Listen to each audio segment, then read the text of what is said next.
যে হাড়ির ভিতরে দাও দাও করে আগুন জ্বলছিল, আর সেই হাড়ির ভিতরে যে কিছু যুবক ও যুবতী ছিল। চলো বাবু সদা সর্বদাই ঈমান আমল সব হারাবে। তোমরা রাত্রে বেলা কি স্বপ্ন দেখেছো আমাকে বলো, জোরে বলো সুবহানাল্লাহ। আর একটা কথা স্মরণে রাখবেন, আমরা যদি স্বপ্ন দেখি মিথ্যা হতে পারে, সত্য হতে পারে, সেটা ভুলও হতে পারে, ঠিকও হতে পারে, কিন্তু নবী পাক সাল্লাল্লাহু তাআলা আলাইহি ওয়াসাল্লাম যে স্বপ্ন দেখেন সেটা আর আমাদের মতো স্বপ্ন থাকে না, সেটা আল্লাহর তরফ থেকে ওহী হয়ে যায়। জোরে বলুন সুবহানাল্লাহ। তো আল্লাহ তাবারক ওয়া তাআলা নবী পাক সাল্লাল্লাহু তাআলা আলাইহি ওয়াসাল্লামকে কি রূপ দৃশ্য দেখিয়েছেন দেখুন। সহিহ বুখারী শরীফ হাদিস নাম্বার ৭০৪৭ এর মধ্যে নবী পাক সাল্লাল্লাহু তাআলা আলাইহি ওয়াসাল্লাম একদা সকাল বেলা বলতেছেন, ও আমার সাহাবীরা, তোমরা কি কালকে রাত্রে বেলা কোনো স্বপ্ন দেখেছো বলো? এবার কেউ যদি দেখেছিল তো বলেছে। তারপরে নবী পাক সাল্লাল্লাহু তাআলা আলাইহি ওয়াসাল্লাম যেন বলতে লেগেছেন, ও আমার সাহাবীরা গো, শোনো শোনো, গতকাল রাত্রে বেলা আমি কিছু ভয়ঙ্কর দৃশ্য দেখেছি, কিছু অবাক করা জিনিস দেখেছি গো। এবার নবী পাক সাল্লাল্লাহু আলাইহি ওয়াসাল্লামের সাহাবাগণ আরজ করেন, ইয়া রাসূলুল্লাহ, ইয়া হাবিবাল্লাহ, ও গো দয়ার নবীজি, ও গো মায়ার নবীজি, কি এমন দৃশ্য দেখেছেন গো নবী? সাহাবীগণদের ঈমান ছিল যে নবী যে স্বপ্ন দেখেন সেটা আল্লাহর ওহী হবে। এবার সাহাবীগণ জিজ্ঞাসা করেন, ইয়া রাসূলুল্লাহ, ইয়া হাবিবাল্লাহ, ও গো দয়ার নবীজি, আপনি কি দেখেছেন আমাদেরকেও জানান। দয়ার নবী, মায়ার নবী সাল্লাল্লাহু তাআলা আলাইহি ওয়াসাল্লাম এবার যেন বলতে লেগেছেন, ও আমার সাহাবীরা শোনো শোনো, আমি স্বপ্ন দেখছিলাম, হঠাৎ করে দেখলাম কি দুইজন ব্যক্তি যেন আমার কাছে এলো, আর আসার পরে আমাকে উঠালো গো। ওঠার পরে বলল, ইয়া রাসূলুল্লাহ, আপনি আমাদের সঙ্গে চলেন। দয়ার নবী আমার বলতে আছেন কি, আমি সেই দুইজন ব্যক্তি যারা আমাকে উঠালো তাদের সঙ্গে চলতে লাগলাম। যেতে যেতে যেতে যেতে এমন একটা জায়গায় গিয়ে উপস্থিত হলাম, আমি যেন দেখলাম কি একজন মানুষকে শুইয়ে রেখে দিয়েছে, আর তার পাশে একজন মানুষ দাঁড়িয়ে রয়েছে, তার হাতে বড় পাথর। সে পাথরটা নিয়ে কি করছে, সে যেন পাথর নিয়ে সেই মানুষের মাথায় আঘাত দেয়, আর এমন জোরে আঘাত দেয় যে মানুষটা শুয়ে রয়েছে তার মাথা যেন গুঁড়ো হয়ে যায়, মাথা গুঁড়ো হয়ে যাচ্ছে।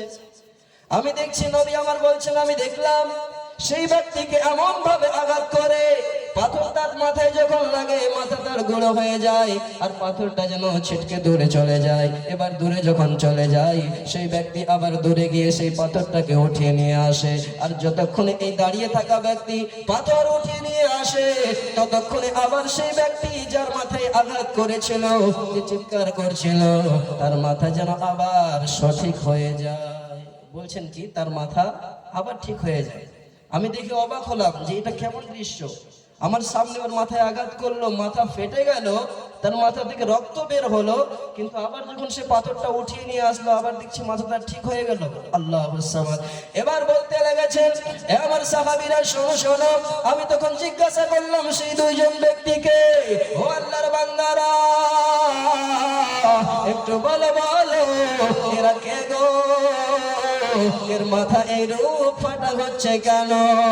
এবার সেই দুইজন ব্যক্তি আমার সঙ্গে যে ছিল তারা যেন বলতে লাগলো, ইয়া রাসূলুল্লাহ, ইয়া হাবিবাল্লাহ, এখন আপনি জিজ্ঞাসা করিয়েন না গো নবী, আপনি একটু অপেক্ষা করুন, আমাদের সঙ্গে আরো সামনের দিকে এগিয়ে চলুন। দয়ার নবী, মায়ার নবী সাল্লাল্লাহু তাআলা আলাইহি ওয়াসাল্লাম যেন সেই দুইজন ব্যক্তির সঙ্গে চলতে লেগেছে। রাস্তায় যেতে যেতে যেতে যেতে সামনে যেন আবার কিছু দৃশ্য দেখলেন। নবী আমার বলছেন কি, তখন আমি দেখলাম একজন ব্যক্তিকে উল্টা শুইয়ে দিয়েছে, আর শুইয়ে দেওয়ার পরে তার পাশে একজন মানুষ দাঁড়িয়ে রয়েছে, তার হাতে যেন লোহার আকড়া রয়েছে। এবার সেই লোহার আকড়া দিয়ে সেই মানুষ যাকে শুইয়ে রেখেছে তার গালের দিকে একদিকে আকড়াটা ভরে দেয়, আর ভরে দিয়ে এমন জোরে টানে তার কানের নিচ পর্যন্ত পৌঁছিয়ে দেয়। আবার যখন গাল ছেড়ে দেয় এবার চোখে ঢুকে চোখটাকে ছেড়ে, আবার যখন চোখটাকে ছেঁড়া হয়ে যায় তার নাকের ভিতরে আবার আকড়া ঢুকিয়ে তার নাকটাকে ছেড়ে ফেলে। একদিকে যখন ছেঁড়া কমপ্লিট হয় আবার দ্বিতীয় দিকে গিয়ে আবার তার এই অবস্থা করে। এখন যখন আমি এই দৃশ্যখানা দেখলাম গো, আমি জিজ্ঞাসা করলাম, এ আল্লাহর বান্দারা শোনো শোনো, এটা কেমন দৃশ্য গো, একটু আমাকে জানিয়ে দাও, কেন এই আল্লাহর বান্দার সঙ্গে এই রূপ ব্যবহার করা হচ্ছে? যখন এই কথা জিজ্ঞাসা করেছে, সেই দুইজন ব্যক্তি আবার বলতে লেগেছে, ইয়া রাসূলুল্লাহ, ইয়া হাবিবাল্লাহ, ওগো দয়ার নবীজি, ওগো মায়ার নবীজি, একটু অপেক্ষা করুন গো নবী, আর একটু সামনের দিকে এগিয়ে চলো, সামনে যাওয়ার পরে আপনাকে জানিয়ে দেব। যখন এই কথা বলেছে, দয়ার নবী আমার বলতে আছেন কি, আবার যেন আমি তাদের সঙ্গে সঙ্গে চলতে লাগলাম। এগোতে এগোতে এগোতে এগোতে রাস্তায় যেতে যেতে এমন একটা জায়গায় পৌঁছে গেলাম, যে জায়গায় দেখলাম যেন একটা বড় হাড়ি রয়েছে, সেই হাড়ির ভিতর থেকে যেন চিৎকারের আওয়াজ শুনতে পাই। দয়ার নবী আমার বলেন, সেই চিৎকারের আওয়াজ শুনিয়া আমি নিজেকে আর আটকে রাখতে পারলাম না, আমি গিয়ে সেই হাড়ির মুখ দিয়ে উকি দিয়ে দেখলাম, আর দেখছে কি, সেই হাড়ির ভিতরে যেন একটা আগুন দাউ দাউ করে জ্বলতেছে। সেই আগুনে আমি ধ্যান দিয়ে দেখলাম, নবী আমার বলছেন, সেই আগুনে যেন কিছু যুবক আর কিছু যুবতী, যাদের শরীরে কোনো কাপড় নেই, উলঙ্গ অবস্থায় সেই আগুনে জ্বলছে। আর তারা নিচের থেকে যখন আগুনটা বেশি করে জ্বলে ওঠে, তারা যেন সেই হাড়ির মুখে চলে আসে। আবার যখন আগুনটা একটু কমায়, তারা তো চিৎকার করতেই আছে, আগুনটা কমালেই আবার হাড়ির নিচে চলে যায়। এমত অবস্থা দেখিয়া আমি যেন আবার সেই দুইজনকে জিজ্ঞাসা করলাম, ও আল্লাহর বান্দারা, একটু বলো না, বলো না, এরা কারা গো, এরা কারা? এদের সঙ্গে এইরূপ ব্যবহার করা হচ্ছে কেন? এদেরকে এত কঠিন আযাব দেওয়া হচ্ছে কেন? এই কথা যখন জিজ্ঞাসা করেছেন গো বাবা, সেই সময়ে আবার সেই দাঁড়িয়ে থাকা সেই দুইজন ব্যক্তি যেন বলতে লেগেছে, ইয়া রাসূলুল্লাহ, ইয়া হাবিবাল্লাহ, নবী গো, ও দয়ার নবীজি, ও মায়ার নবীজি, এরা কারা? পরে জানবেন গো নবী, আপনি আমাদের সঙ্গে আরো সামনের দিকে চলুন। এই কথা বলার পরে দয়ার নবী আমার বলতে আছেন কি, আমাকে সঙ্গে করে নিয়ে আরো সামনের দিকে এগিয়ে গেলেন। আমি যেন তাদের সঙ্গে চলতে থাকলাম, সামনের দিকে এগিয়ে যেতে যেতে যেতে যেতে এমন একটা জায়গায় গিয়ে পৌঁছে গেলাম, আমি যেন দেখছি একটা নদী আছে, সেই নদীর জলকে আমি ধ্যান দিয়ে দেখি, তো সেই নদীর জল রক্তের রঙের রং ছিল।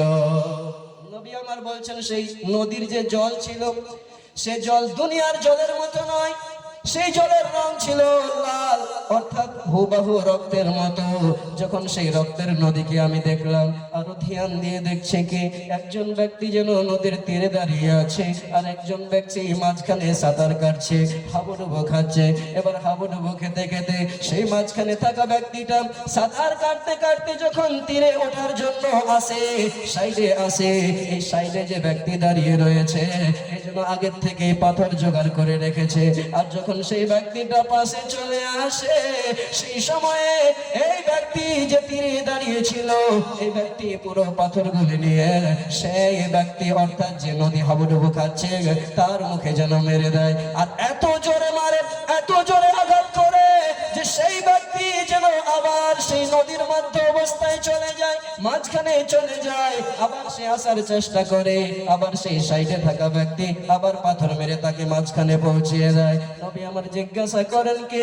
আল্লাহর বান্দারা, একটু বলো না, এরা কে গো? এই ব্যক্তিটাকে, এর মুখে এই ধরনের পাথর মারা হচ্ছে কেন? একটু আমাদেরকে জানিয়ে দাও। দয়ার নবীর কথা শুনিয়া সেই দুইজন ব্যক্তি বলতে লাগলেন, ইয়া রাসূলুল্লাহ, আরো সামনের দিকে চলুন, এখন আপনাকে উত্তর দেওয়ার সময় হয়নি, সামনের দিকে চলুন গো নবী, আপনাকে সামনে গিয়ে উত্তর দেব। এই কথা বলিয়া দয়ার নবীকে সাথে করে আরো সামনের দিকে নিয়ে গেলেন। এবার এগোতে এগোতে এমন একটা জায়গায় গিয়ে পৌঁছে গিয়েছে, যেই জায়গায় দয়ার নবী আমার বলছেন, একজন ব্যক্তিকে দেখলাম, যে ব্যক্তি দেখতে খুবই খারাপ, দেখতে একটু পছন্দ নয়, একটু সুন্দর নয়, তার চেহারা দেখলেই যেন ভয় লেগে যায়। সেই ব্যক্তিটা কি করে? আমি দেখছি সেই ব্যক্তি যেন একটা আগুন লাগিয়ে রেখেছে, আর সেই আগুনের চারপাশে দৌড়াদৌড়ি করছে, আর সেই আগুনকে নিভাতে দেয় না, সেই আগুনকে আরো বাড়ানোর জন্য বেশি করে জ্বালাচ্ছে। এবার দয়ার নবী জিজ্ঞাসা করেন, ও আল্লাহর বান্দারা, একটু বলে দাও গো, এই ব্যক্তিটাকে আর এই আগুনকে নিভাতে দিচ্ছে না কেন? এই আগুনের চারপাশে দৌড়াচ্ছে কেন? এর সুরতটা দেখতে এত খারাপ কেন? এবার সেই দুইজন ব্যক্তি আবার বলতে লাগলেন, ইয়া রাসূলুল্লাহ, ইয়া হাবিবাল্লাহ, ও গো দয়ার নবীজি, ও গো মায়ার নবীজি, আপনি একটু ধৈর্য ধরুন, আরো সামনের দিকে চলুন, আরো সামনের দিকে চলুন। দয়ার নবী আমার বলতে আছে, এবার যেতে যেতে যেতে যেতে এমন একটা জায়গায় গিয়ে পৌঁছালাম, যে জায়গাটা দেখতে খুবই সুন্দর ছিল। আর সেই জায়গায় দেখলাম একজন মানুষ দাঁড়িয়ে রয়েছে। সেই মানুষটা এতই লম্বা, এতই লম্বা, আমি যেন তার চেহারাখানা দেখতে পেলাম না। যখন তার চেহারা দেখতে পেলাম না, নিচের দিকে তাকিয়ে দেখলাম, নিচের দিকে দেখলাম কি চারদিকে যেন ছোট্ট ছোট্ট শিশুরা বসে রয়েছে। এই দৃশ্য দেখার পরে আবার আমি জিজ্ঞাসা করলাম, এরা কারা? আবার সেই দুইজন ব্যক্তি বলল, ইয়া রাসূলুল্লাহ, আরো সামনের দিকে চলো। যখন এই কথা বলেছে, আমি তাদের সঙ্গে আবার সামনের দিকে এগোতে লাগলাম। সামনে যেতে যেতে যেতে যেতে এমন একটা জায়গায় নিয়ে গেল, যেটা একটা সুন্দর বাগিচা ছিল, যেটা একটা সুন্দর বাগিচা ছিল। যে বাগিচার দরজা আমাদের জন্য খোলা হলো, আর আমরা তার ভিতরে প্রবেশ করলাম। যখন ভিতরে প্রবেশ করেছি, আমি যেন দেখলাম কিছু মানুষ এমন রয়েছে, কিছু মানুষ এমন রয়েছে, সুবহানাল্লাহ, নারে তাকবীর, নারে রিসালাত, নারে রিসালাত, সুবহানাল্লাহ। একজন মা দান করেছেন মসজিদের জন্য 1000 টাকা, সুবহানাল্লাহ। বাবাজিরা আমার, তারপরে দয়ার নবী সাল্লাল্লাহু তাআলা আলাইহি ওয়াসাল্লাম যেন বলতে আছেন কি, আমি দেখলাম এবার সুন্দর একটা বাগিচা দেখতে পেলাম। সেই বাগিচার মাঝখানে আমাকে প্রবেশ করালো। বাগিচার মাঝখানে ঢুকলাম। ঢোকার পরে দেখছি তার ভিতরে যেন কিছু মানুষ এমন রয়েছে, যাদের অর্ধেক শরীর খুবই সুন্দর আর অর্ধেক শরীর দেখতে খুবই খারাপ। তাদের মানুষগুলো যখন আমি দেখলাম, আমার সঙ্গে যে দুইজন ব্যক্তি ছিল, এরা যেন একটা সুন্দর নদী দেখিয়ে, দুধের মতো পানি, সেই নদীকে দেখিয়ে দিয়ে বলল, তোমরা যাও এই নদীতে গোসল করে আসো। এবার যখন সেই সমস্ত ব্যক্তিরা, যাদের অর্ধেক শরীর সুন্দর ছিল, অর্ধেক শরীর নোংরা ছিল, দেখতে খারাপ ছিল, তাদেরকে যেন হুকুম দিল, তোমরা যাও ওই নদীর থেকে গোসল করে আসো। এবার তারা যখন গোসল করতে গেল, গোসল করার পরে এলো, আসার পরে আমি দেখলাম দয়ার নবী আমার বলছেন, তাদের পুরো শরীর যেন অতিরিক্ত সুন্দর হয়ে গিয়েছে। আর যখন তাদের শরীর সুন্দর হয়ে গিয়েছে, এই দৃশ্য দেখার পরে আবার আমি জিজ্ঞাসা করলাম, এরা কে? সেই দুইজন ব্যক্তি আবার বলল, ইয়া রাসূলুল্লাহ, এবার আপনি উপরের দিকে তাকান, এবার আপনি উপরের দিকে তাকান, এই যে আপনি দেখতে পাচ্ছেন, এটা হলো আপনার ঘর গো নবীজি। এবার দয়ার নবী আমার বলছেন, আমি যেন উপরের দিকে তাকালাম। আর যখন উপরের দিকে তাকিয়েছি, আমি যেন দেখলাম একটা খুবই সুন্দর ঘর দেখা যায়, আর সেটা ছিল জান্নাতে আদনের মধ্যে। এবার নবী আমার বলছেন কি, আমি সুন্দর ঘরটা দেখার পরে সেই দুইজন ব্যক্তিকে বলতে লাগলাম, তোমরা আমাকে সেই ঘরে যাওয়ার জন্য অনুমতি দাও, তোমাদের কাছে শুকরিয়া জানাই, তোমরা আমাকে যেতে দাও। এবার সেই দুইজন ব্যক্তি বলতে লাগলাম, ইয়া রাসূলুল্লাহ, ইয়া হাবিবাল্লাহ, ও দয়ার নবীজি, শুনুন গো, এখনো আপনার সেই ঘরে যাওয়ার সময় হয়নি, অর্থাৎ আপনাকে এখনো সেই ঘরে যাওয়ার জন্য পারমিশন দেওয়া হয়নি। ইয়া রাসূলুল্লাহ, আপনাকে দেখার জন্য বলা হয়েছিল, দেখিয়েছি। এবার দয়ার নবী আমার জিজ্ঞাসা করেন, ঠিক আছে, যেতে দিবা না? ঠিক আছে, কিন্তু আসার পথে আমি যেহেতু সমস্ত ঘটনা দেখলাম গো নবী, সেই সমস্ত ঘটনা কিসের জন্য ছিল? দয়ার নবী আমার বলছেন, আমি যে এত সমস্ত দৃশ্য দেখলাম, এই অবাক করা দৃশ্যগুলো কেমন ছিল একটু আমাকে বুঝিয়ে দাও। এবার সেই দুইজন ফেরেশতা, দুইজন ব্যক্তি যে ছিল, তারা যেন বলল, আমরা হলাম আল্লাহর ফেরেশতা। এবার বলতে লেগেছে, ইয়া রাসূলুল্লাহ, ইয়া হাবিবাল্লাহ, ও গো দয়ার নবীজি, ও গো মায়ার নবীজি, সর্বপ্রথমে আপনাকে এমন একটা মানুষের সামনে নিয়ে গিয়েছিলাম, যার মাথা ফাটিয়ে দেওয়া হচ্ছিল। ইয়া রাসূলুল্লাহ, সেই ব্যক্তিটা আর অন্য কোন ব্যক্তি নয় গো নবী, সেই ব্যক্তি হলো দুনিয়ার সেই ব্যক্তি, যে দুনিয়ার বুকে কোরআনের শিক্ষা অর্জন করেছিল, আর সেই কোরআনের উপরে আমল করেনি। বলছি, ইয়া রাসূলুল্লাহ, প্রথম ব্যক্তি যার মাথা ফাটা হচ্ছিল পাথর দিয়ে, সেই ব্যক্তিটা আর অন্য কেউ নয়, সেই ব্যক্তিটা হলো সে, যে দুনিয়ার বুকে কোরআন শিক্ষা তো নিয়েছিল, কিন্তু তার উপরে আমল করেনি। আজ আমরা আমাদের মধ্যে কয়জন আছি গো কোরআনের শিক্ষা নিয়েছি? আমরা তো শিক্ষা থেকে অনেক অনেক দূরে। আল্লাহ সামাদ। নবী আমার বলছেন কি সর্বপ্রথম ব্যক্তি যে কোরআনের শিক্ষা নিয়েছিল তার উপরে আমল করেনি, ভুলে গিয়েছিল, ফজরের সময় আজান হচ্ছিল, ঘুমিয়েছিল, নামাজের জন্য মসজিদে যায়নি। নবী আমার বলতে আছে, তারপরে আবার জিজ্ঞাসা করেন তারপরে বলো। তারপরে যেই ব্যক্তির কাছে গিয়েছিলাম, যেই ব্যক্তিকে আমি দেখলাম, যেই ব্যক্তিকে উল্টো শুইয়ে দিয়ে তার গালকে ছেঁড়া হচ্ছিল, তার চোখকে ছেঁড়া হচ্ছিল, সেই ব্যক্তিটা কে ছিল? এবার বলতে লেগেছেন সেই দুইজন ফেরেশতা, ইয়া রাসূলুল্লাহ, ইয়া হাবিবাল্লাহ, ওগো দয়ার নবীজি, ওগো মায়ের নবীজি, সেই ব্যক্তিটার অন্য কেউ নয় গো ইয়া রাসূলুল্লাহ। দুনিয়ার বুকে যেই ব্যক্তিরা এমন এমন এমন কাজ করেছিল, অর্থাৎ দুনিয়ার বুকে যেই ব্যক্তিরা সকালবেলা উঠিয়া অন্যের কথা শুনিয়া, অর্থাৎ মিথ্যা কথা শুনিয়া একের কথা অন্য জনের কাছে আর তার কথা অন্য জনের কাছে বলতো, আর সেই কথা পুরো গ্রামে ছড়িয়ে যেত, ইয়া রাসূলুল্লাহ, সেটা ছিল সেই ব্যক্তি যার গালকে ছেঁড়া হচ্ছিল, চোখকে ছেঁড়া হচ্ছিল। মিথ্যা কথা বলে বেঁচে যাব? দুনিয়ার বুকে এসেছি আল্লাহ তাবারক ওয়া তাআলা যে কাজের জন্য আমাদেরকে সৃষ্টি করেছেন, আল্লাহ তাবারক ওয়া তাআলা যেই জন্য আমাদেরকে সৃষ্টি করেছেন সেই সমস্ত কিছু ভুলে গিয়েছি। আচ্ছা একটা কথা বলি, আপনি বলুন, সকলকে বলছি, আপনারা বলুন পুরুষরা, এখান থেকে আপনাকে যদি আমি হঠাৎ করে বলি যে মালদায় যান, কোনো কারণ নেই, এই ঠান্ডার সময় বলবো খালি গায়ে চলে যান, চলে যাবেন? বলুন না গো, যাবেন? যদি বলি যে খালি গায়ে চলে যান মালদায়, যাবেন? একটা হাও বলেন না গো, আপনি গালি দেবো না, যাবেন কি?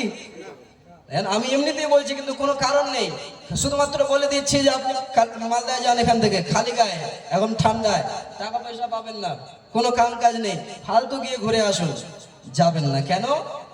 যাওয়ার জন্য কোনো একটা কারণ দরকার। যদি আমি বলে দিই আপনি এখন খালি গায়ে যান, আপনাকে আমি 10 লাখ টাকা দেবো পুরস্কার, তবে হয়তো কেউ রাজি হয়ে যাবেন যে না 10 লাখ টাকা পেয়ে যাবো, একটা খুশির ব্যাপার আছে, পাবো 10 লাখ টাকা, আমি তার ইনাম পাবো, যার কারণে আমি কষ্ট নিয়ে মালদায় যাব খালি গায়ে।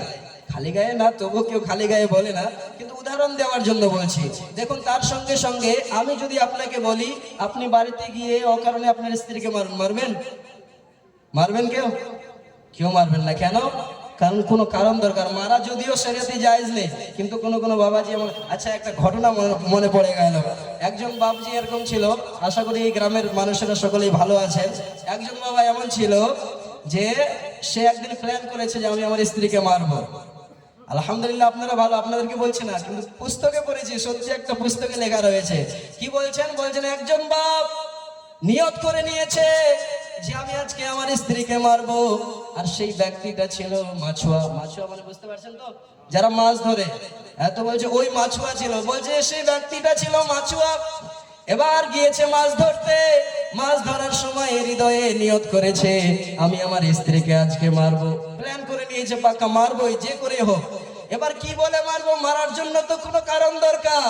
এবার সেই মানুষটা মনে মনে ভাবছে সর্বপ্রথমে মাছগুলো নিয়ে গিয়ে আমি রেখে দেব। একসঙ্গে অনেক মাছ ধরেছে, এবার নেওয়ার পরে সে বাড়িতে রেখে দিয়েছে, আর মনে চিন্তা করেছে আমি আমার স্ত্রীকে এই মাছগুলো দিলাম, কিচ্ছু বলবো না।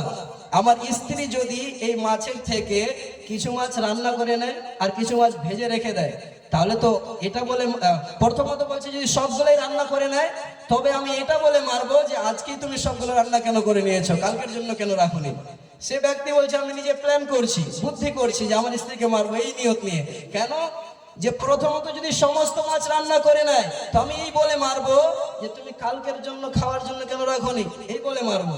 আর আবার আরো একটা এক্সট্রা প্ল্যান করছে কি, সে ভাবছে যদি আমার স্ত্রী আজকে কিছু রান্না করে আর কিছু কালকের জন্য রেখে দেয় তবু আমি মারবো।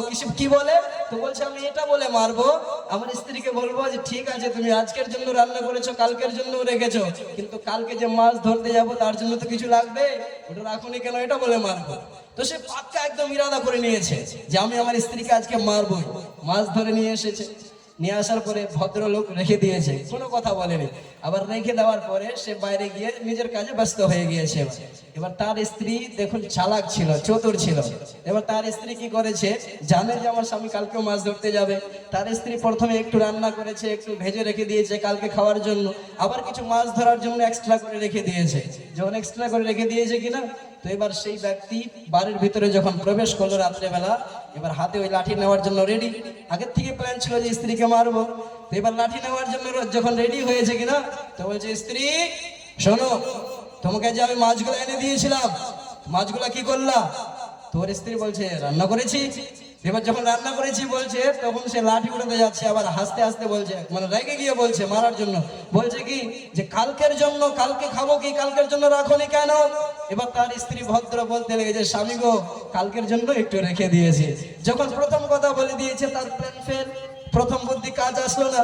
এবার তারপরে তবুও সে রাগ করে লাঠি উঠাচ্ছে আর বলছে, তবে কালকের জন্য রেখেছো ঠিক আছে, কিন্তু কালকে যে আমি মাছ ধরতে যাব তার জন্য রাখোনি কেন? আসো এবার তোমাকে মারবোই আমি। যখন এই কথা বলেছে কিনা, তার স্ত্রী কিন্তু চালাক ছিল। এবার বলতে লেগেছে, স্বামী দাঁড়াও, তুমি আমার দিকে আসিও না, মারতে হবে না। আমি কালকে তুমি যে মাছ ধরতে যাবা তার জন্য আমি কিছু মাছ রেখে দিয়েছি। জোরে বলেন সুবহানাল্লাহ। তো বলছে, আমি তোমার জন্য রেখে দিয়েছি। স্বামীর প্ল্যান ফেল। এবার স্বামী কি করলো, স্ত্রীকে বললো, যখন কোনো বুদ্ধি পেল না মারা, তখন বলছে, আচ্ছা ঠিক আছে, আমার খাটটা লাগিয়ে দাও, আমি ঘুমাবো, আকাশের নিচে লাগা। এবার আকাশের নিচে যখন লাগিয়ে দিয়েছে কিনা, তো সে গিয়ে সেই জায়গায় ঘুমিয়ে গিয়েছে, শুয়ে আছে, আর আসমানের দিকে তাকাচ্ছে, আর বুদ্ধি করছে যে কিভাবে আমার স্ত্রীকে মারবো, কিভাবে আমার স্ত্রীকে মারবো। এবার ভাবতে ভাবতে সে আসমানের দিকে দেখছে কি, একটা আসমানে যেন দাগ হয়ে গিয়েছে। অনেক সময় দেখবেন যে আসমানে সুন্দর সুন্দর কালারের দাগ হয়ে যায়। তো যখন দাগ হয়েছে কিনা, তো এবার এর স্বামী বলছে, এবার জিজ্ঞাসা করি আমার স্ত্রীকে, এটা কিসের দাগ? তো সেই স্বামী জিজ্ঞাসা করছে, বউ তুমি বলতে পারবে এই দাগটা কিসের? এবার ওর বউ তো গ্রামের ছিল, আসলে জানতো না। এবার সে তার বউ যে কথা শুনেছে মায়ের কাছে, বোনের কাছে, ভাইয়ের কাছে, সেই কথাটাই বলছে। বলছে, স্বামী গো, আমি শুনেছি, জানি না, কিন্তু আমি শুনেছি এই সুন্দর করে যে একটা দাগ হয়ে যায় আসমানে, এটা নাকি বলে ফেরেশতাদের রাস্তা হয়। জোরে বলেন সুবহানাল্লাহ। বলছেন ফেরেশতাদের রাস্তা হয়, আমি শুনেছি। তো যখন বলেছে ফেরেশতাদের রাস্তা হয়, এবার স্বামীর মনে খুশি। এবার খুশি কেন? লাঠি উঠিয়ে মারতে আরম্ভ করেছে। এবার তার স্ত্রী ক্ষমা চাইতে বলছে, স্বামী গো, কেন তুমি আমাকে মারছো, একটু বলে দাও, কারণটা বলো, মারছো কেন? তো এবার তার স্বামী যেন বলতে লেগেছে, স্ত্রী শোনো, তুমি জেনে শুনে আমার খাটিটা সেই জায়গায় লেগেছিল যেই জায়গায় উপরে আসমানে দাগ ছিল। বলছে, এটা আমার কেমন কথা? আমি জানতাম কোথা থেকে যে উপরে দাগ হবে, আমি তো এমনিতে লাগিয়ে দিয়েছিলাম, আপনি বলেছেন। তো এবার তার স্বামী বলেছে, শোনো বউ, আমি জানি তুমি আমাকে মারার বুদ্ধি করেছিলা। কেন? আমি তোমাকে মারতে চাইলাম, মারতে পারিনি। এবার তুমি আমাকে হত্যা করার জন্য, মারার জন্য সেই জায়গায় খাটিটা রেখেছিলা যেই জায়গায় উপরে ফেরেশতাদের রাস্তা হয়। আর তুমি জানো যে ফেরেশতারা রাস্তা দিয়ে হাতি ঘোড়া নিয়ে যাবে, আর তাদের ঘোড়া যদি ফসকে পড়ে যায় তবে আমি মরে যাব। এই কথা বলে তখন মেরে দিল। দেখুন একটা কারণ বের করছে। আল্লাহ তাআলা এরকম স্বামীর থেকে সমস্ত মায়েদেরকে হেফাজতে রাখুক, সকলে বলেন আল্লাহুম্মা আমিন। এই ঘটনাটা যে বললাম শুধুমাত্র আপনাদেরকে বোঝানোর জন্য। একজন স্ত্রীকে মারতে যাবে, শরীয়তে জায়েজ নেই, তবুও মারতে যাচ্ছে তো কোনো একটা কারণ খুঁজছে। আজকে আপনাকে আমি বলবো মালদায় যান, অকারণে যাবেন না, কারণ ছাড়া কেউ পা রাখবেন না। সেইরূপ আজকে আমি আপনাকে বলবো যে আপনি নিজের বাড়িতে গিয়ে স্ত্রীকে মারুন, অকারণে কেউ মারবেন না। এবার তার সঙ্গে আমি যদি আপনাকে বলি, আপনার মেয়েকে গিয়ে মারুন, অকারণে মারবেন না, ছেলেকে মারুন, অকারণে মারবেন না। আপনাকে পৃথিবীর যে কোনো কাজ করতে বলি না কেন, অকারণে কেউ কোনো কাজ করবেন না। এবার দেখুন, আল্লাহ তাবারক ওয়া তাআলা যে আমাদেরকে পৃথিবীর বুকে পাঠিয়েছেন, কিসের জন্য পাঠিয়েছেন? কোনো তো একটা কারণ আছে। সবকিছুর যেহেতু একটা করে কারণ, আমাদেরকে যে দুনিয়া পাঠিয়েছে, কোনো তো একটা কারণ আছে। তো আল্লাহ তাবারক ওয়া তাআলা কোরআনুল কারীমের মধ্যে ঘোষণা করে বলছে, ওয়া মা খালাকতুল জিন্না ওয়াল ইনসা ইল্লা লিয়াবুদুন। জোরে বলুন সুবহানাল্লাহ। আল্লাহ তাবারক ওয়া তাআলা বলছে, হে আমার বান্দা বান্দীরা, শোনো শোনো, তোমাদেরকে আমি এমনিতেই বানাইনি। আল্লাহ তাআলা বলছেন কি, ওয়া মা খালাকতুল জিন্না ওয়াল ইনসা ইল্লা লিয়াবুদুন। আমি মানব জাতি ও জিন জাতিকে সৃষ্টি করিনি, কিন্তু সৃষ্টি করেছি তো ইল্লা লিয়াবুদুন, আমার ইবাদত করার জন্য সৃষ্টি করেছি। আল্লাহ তাআলা বলছেন আমার ইবাদত করার জন্য সৃষ্টি করেছি। কারণ আছে, আল্লাহ তাআলা আমাদেরকে সৃষ্টি করেছেন ইবাদত করার জন্য। আজ আমরা নামাজকে ভুলে গিয়েছি, আজ আমরা মিথ্যা কথার দিকে চলে গিয়েছি। তো নবী পাক সাল্লাল্লাহু তাআলা আলাইহি ওয়াসাল্লাম যেন জিজ্ঞাসা করেন, সেই ব্যক্তি ঠিক আছে মিথ্যা কথা বলতো, যার কারণে তাকে এই রূপ শাস্তি দেওয়া হতো। এবার তার সঙ্গে সঙ্গে ইয়া রাসূলুল্লাহ, দয়ার নবী আমার জিজ্ঞাসা করেন, ওগো ফেরেশতারা শোনো শোনো, তোমরা যে বললা সেই ব্যক্তিকে এই কারণে আঘাত দেওয়া হচ্ছে। এবার তারপরে আমি যে আর একটা হাড়ির কাছে গিয়েছিলাম, যেই হাড়ির ভিতরে আগুন জ্বলতেছিল, যেই হাড়ির ভিতরে দাও দাও করে আগুন জ্বলছিল, আর সেই হাড়ির ভিতরে যে কিছু যুবক ও যুবতী ছিল, ফেরেশতারা একটু বলো বলো সেই ব্যক্তিগুলোকে ছিল গো, সেই যুবক যুবতীগুলোকে ছিল, আর তাদের শরীরে কোনো রকমের কোনো কাপড় নাই কেন? যখন এই কথা জিজ্ঞাসা করেছেন, এবার ফেরেশতাগণেরা বলতে লেগেছে, ইয়া রাসূলুল্লাহ, ইয়া হাবিবাল্লাহ, দুনিয়ার বুকে ওই সমস্ত আল্লাহর বান্দা বান্দি হয় যারা দুনিয়ার বুকে একে অপরের সঙ্গে জিনা করেছিল। জিনা, আজ জিনাটাকে খুব সহজ মনে করে নিয়েছে, কোথাও পাচ্ছে না মানুষ, একে অপরের সঙ্গে লিপ্ত আছে। আজ দেখুন যুবক ভাইয়েরা, খাস করে বলছি যুবক ভাইদের, এবার যুবক মানে শুধুমাত্র এটাই বলবেন, বুঝবেন না যে যাদের 25 বছরের নিচে আছে, না, যুবক মানে 40 বছর পর্যন্ত আমি কথা বলছি, 40 কারো 40 প্লাস, এই সমস্ত লোকের কথা বলছি। যে যুবক ভাইরা যারা আছে, যুবক ভাইদেরকে দেখবেন বাইরে রাস্তায় ঘোরাফেরা করবে, জালসায় এসেছে জালসায় মেহফিলে বসবেন না, বাইরে ঘোরাফেরা করবেন। যদি কোথাও মেলা লেগে থাকে সেই মেলায় যাবেন, যদি বাজার লেগে থাকে সেই বাজারে যাবেন, আর যাওয়ার পরে কি করবে, একে অপরের মেয়ের পিছনে লেগে যাবে। আল্লাহুস সামাদ, একটু নিজের হৃদয়ে ভয় লাগে না? আল্লাহ তাবারক ওয়া তাআলা, জিনার নিকটে যেও না, জিনা করিও না, আল্লাহ তাআলা বলছেন জিনা করিও না। এবার আমরা জিনা করার জন্য, আর তার সঙ্গে দেখুন আমাদের বাবা যারা আছে তিনাদেরও কিছু ভুল আছে, মা যিনারা আছেন তিনাদেরও ভুল আছে। শুধু একজনের ভুল বললেই হবে না, ছেলেদের তো ভুল আছেই, তার সঙ্গে আমাদের গার্জেনদেরও ভুল আছে। গার্জেনদের কর্তব্য কি ছিল? ছোট থেকেই ছেলেকে শিখাবে, ছোট থেকেই মেয়েকে শিক্ষা দেবে যে বেটা তুমি কোরআনের শিক্ষা শেখো, তুমি ইলমে দ্বীন শিক্ষা অর্জন করো, তার সঙ্গে সঙ্গে যত সমস্ত জেনারেল শিক্ষা হয় সমস্ত শিক্ষা অর্জন করো। মেয়েদেরকে শিক্ষা দেবে কেমন? মেয়েদেরকে বলবে মা তুমি পর্দা ছাড়া বাইরে বের হবা না, নিজের যখনই বাড়ির থেকে বাইরে বের হবা বোরখা পরে বের হবা, বাজারে যাবে না, মেলায় যাবে না, তুমি যেতে চাও জালসায় যাও, জালসায় গিয়ে বসো, তুমি কোথাও যেতে চাও তো তুমি নিজের আপনজনকে সঙ্গ করে নিয়ে যাও। এই সমস্ত পরামর্শ আপনারা দিবেন, কিন্তু আমরা আজকে কেউ দিচ্ছি না, যার কারণে আজকে মা বোনরাও এই অবস্থায় পৌঁছে গিয়েছেন। আর নবী আমার বলেছেন হাদিস শরীফের মধ্যে, লা ইয়াদখুলুল জান্নাতা আদ-দুয়ুস, দুয়ুস ব্যক্তিরা জান্নাতে প্রবেশ করতে পারবে না, পারবে না। এবার দুয়ুস ব্যক্তি কারা ইয়া রাসূলুল্লাহ, একটু আমাদেরকে জানিয়ে দিন। দয়ার নবী আমার বলছেন কি, দুয়ুস ব্যক্তি হলো তারা যাদের বাড়ির মহিলারা বেপরদা হয়ে ঘোরাফেরা করে, যাদের বাড়ির মহিলা বেপরদা হয়ে ঘোরাফেরা করে তারা হলো দুয়ুস ব্যক্তি। আর কাল কিয়ামতের দিবসে এমন ঘটনা ঘটে যাবে যে একটা মহিলার কারণে চারজন পুরুষ জাহান্নামে চলে যাবে। এবার জিজ্ঞাসা করেন মৌলভী সাহেব, কে একটা মহিলা 4 জনকে জাহান্নামে নিয়ে চলে যেতে পারে? কেমন করে জানেন?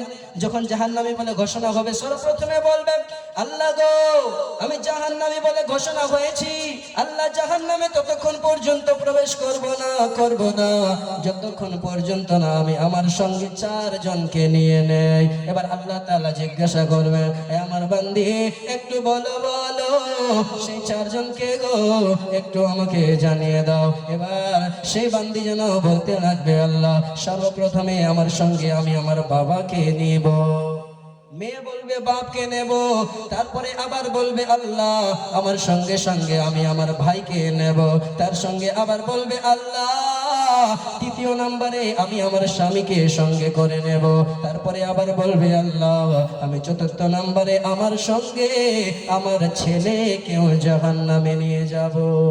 এবার কারণগুলা কি?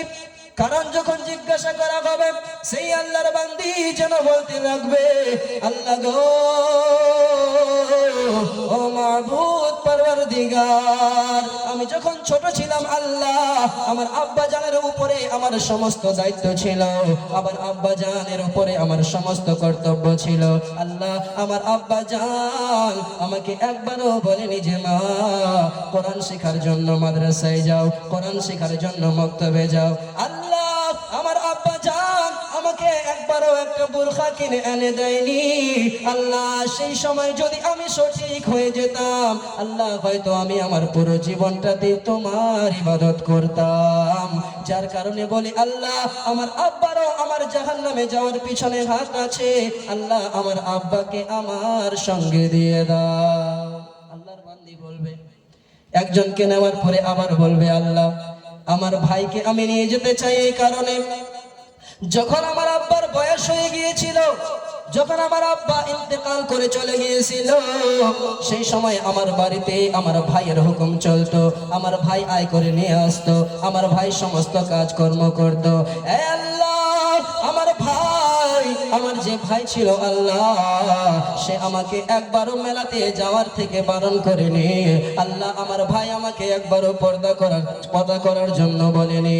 আল্লাহ আমার ভাই আমি যখন মেলায় যেতাম গো মাবুদ, সেই সময় আমাকে টাকা দিত আল্লাহ, কিন্তু আমাকে মেলায় যাওয়ার থেকে বারণ করেনি।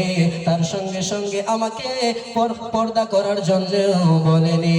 আল্লাহ যার কারণে আমি আমার ভাইকেও আজকে জাহান্নামে নিয়ে যাব। হায় রে প্রাণের বোন, হায় রে প্রাণের মেয়ে, আপনাকে কাল হাসরের দিনে জাহান্নামে নিয়ে যাওয়ার কারণ হয়ে যেতে পারে। যদি আপনি জাহান্নামে যাওয়ার থেকে বাঁচতে চান তবে আপনাকে আজ থেকেই আপনার বাড়ির বোনকে, আপনার মেয়েকে শাসন করতে হবে। তার সঙ্গে সঙ্গে সেই বান্দি আরো বলতে আছে আল্লাহ ওগো মাবুদ, ওগো রহিম, ওগো রহমান, আমি তারপরে আমার দায়িত্ব ছিল আমার স্বামীর উপরে, যার কারণে আমার স্বামীকে নিয়ে যাব। যখন আমাকে বিয়ে করে আমার স্বামী নিজের বাড়িতে নিয়ে গিয়েছিল আল্লাহ, সেই সময় আমার স্বামী আমাকে নিজের মোটর সাইকেলের পিছনে বসিয়ে পাতলা ওড়নি দিয়ে আমাকে বোরখা না পরিয়ে আমাকে পর্দা করার কথা না বলে আল্লাহ আমাকে নিজের মোটর সাইকেলের পিছনে বসিয়ে আল্লাহ পাতলা ওড়নি দিয়ে পুরো গ্রামে ঘুরিয়ে নিয়ে বেরিয়েছিল।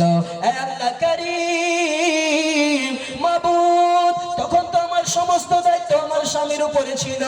আল্লাহ আমার স্বামীও আমাকে একবারও নিষেধ করেনি, একবারও কোরআন শিক্ষা নেওয়ার কথা বলেনি। আল্লাহ যার কারণে আজকে আমি আমার স্বামীকে জাহান্নামে নিয়ে যাব।